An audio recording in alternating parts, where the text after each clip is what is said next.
ಇನ್ನು ಉತ್ತರಾಖಂಡ್ನಲ್ಲೂ ಕೂಡ HMPV ಸೋಂಕಿನ ಆತಂಕ ಮೂಡ್ತಾ ಇದೆ. ಯಾಕಂದ್ರೆ ಅಲ್ಲೂ ಕೂಡ ಬಹುಶಃ ಬರಬಹುದು ಅಂತ ಹೇಳಿ ಸೋಂಕು ಹರಡದೇ ಇರೋ ರೀತಿಯಲ್ಲಿ ಉತ್ತರಾಖಂಡ್ ಮುನ್ನೆಚ್ಚರಿಕೆಗಳನ್ನು ಈಗಾಗಲೇ ಕೈಗೊಳ್ತಾ ಇದೆ.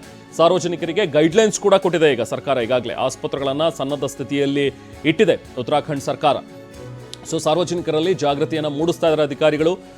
ಇಂಥ ಟೈಮ್ನಲ್ಲಿ ಹೇಗೆ ಬಿಹೇವ್ ಮಾಡಬೇಕು, ಯಾವ್ಯಾವ ರೀತಿಯಾಗಿ ಕ್ರಮಗಳನ್ನು ಕೈಗೊಳ್ಳಬೇಕು, ಇದೆಲ್ಲದ್ರ ಬಗ್ಗೆನೂ ಕೂಡ ಒಂದು ಬೇಸಿಕ್ ಗೈಡ್ಲೈನ್ಸನ್ನು ಅಲ್ಲಿನ ಸರ್ಕಾರ ಕೂಡ ಜಾರಿ ಮಾಡಿದೆ. ಜೊತೆಗೆ ಎಲ್ಲ ಆಸ್ಪತ್ರೆಗಳಿಗೂ ಕೂಡ ಸೂಚನೆಯನ್ನು ಕೊಟ್ಟಿದೆ.